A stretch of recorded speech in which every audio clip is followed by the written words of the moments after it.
Fourth normal form में main part multi valued dependency का होता है, लेकिन हमें इसके लिए फंक्शनल डिपेंडेंसी का भी पता होना चाहिए।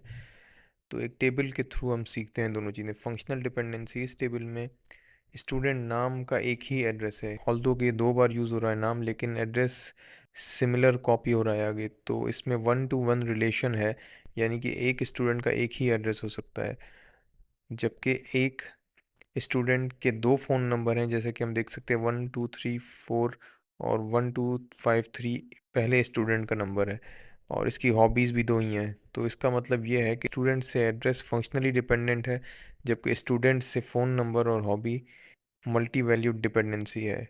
टेबल के एट्रीब्यूट्स को ए बी सी और डी में लेबल कर देते हैं हम। A is functionally dependent to B. हमेशा फंक्शनली डिपेंडेंट एट्रीब्यूट्स को एक एरो से डिनोट किया जाता है, और मल्टी वैल्यू एट्रीब्यूट्स को 2 एरो से। ए और सी के बीच में मल्टी वैल्यू रिलेशन है, जबकि ए और डी के बीच में भी मल्टी वैल्यू रिलेशन है। अगेन फंक्शनल डिपेंडेंसी एक एरो से शो की जाती है, जबकि मल्टी वैल्यू 2 एरोज से शो की जाती है बिटवीन एट्रीब्यूट्स।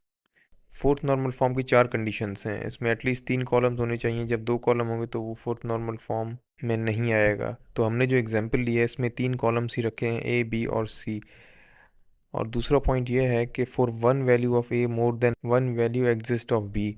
इसका मतलब क्या हुआ, जैसे कि हमने फंक्शनल डिपेंडेंसी देखी थी, उसमें एक एक स्टूडेंट का एक ही एड्रेस था, यानी एक इस टेबल में किसी एक कॉलम से दूसरे कॉलम्स की मल्टी वैल्यूज़ एग्जिस्ट करनी चाहिए। जैसे कि हमारे इस टेबल में स्टूडेंट के 2 फ़ोन नंबर हैं और 2 ही हॉबीज़ हैं, तो हमारी सेकंड कंडीशन भी ट्रू हो जाती है कि ए की एक वैल्यू यानी स्टूडेंट फर्स्ट, यानी स्टूडेंट पे 2 वैल्यूज़ एग्जिस्ट करती हैं बी की, या फिर सी की भी कह सकते हैं।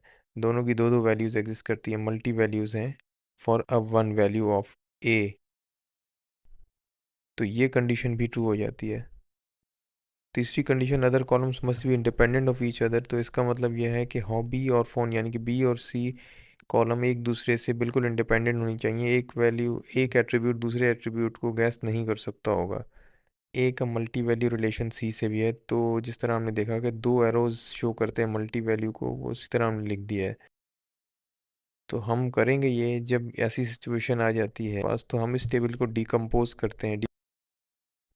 तो डिकम्पोजिशन का रूल ये होगा कि हम इस टेबल को 2 टेबल्स में डिकम्पोज कर देंगे। दोनों टेबल्स में जो पहला कॉलम होगा वो हमारे नॉन मल्टी वैल्यूड एट्रीब्यूट का होगा, यानी कि स्टूडेंट का, जबकि दूसरा टेबल मल्टी वैल्यूड एट्रीब्यूट्स का होगा। यहाँ पे 2 कॉलम मल्टी वैल्यूड एट्रीब्यूट्स के थे, फ़ोन नंबर और हॉबी। तो हम इस टेबल को स्प्लिट कर देंगे, तो हम इस टेबल को डिकम्पोज कर देंगे 2 टेबल्स में। एग्जाम्पल नंबर 2,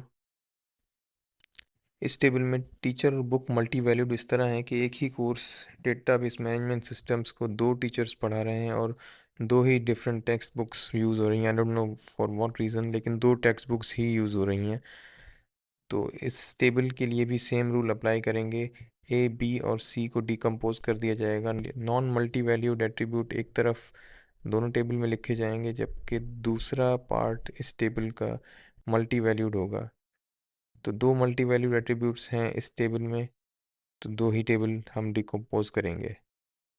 तो इसी तरह हम फोर्थ नॉर्मल फॉर्म को अगर आइडेंटिफाई करते हैं, तो आइडेंटिफिकेशन के बाद टेबल्स को डिकम्पोज किया जाता है। डिकम्पोज करते वक्त हमने एक कॉलम में नॉन मल्टी वैल्यूड एट्रीब्यूट रखना होता है, दूसरे कॉलम में multi valued attribute. Thank you so much for watching. Please support us by subscribing to our channel so that we can make more videos like this. And if you have any video ideas or want us to make a video on any educational topic, please write it down in the comment box.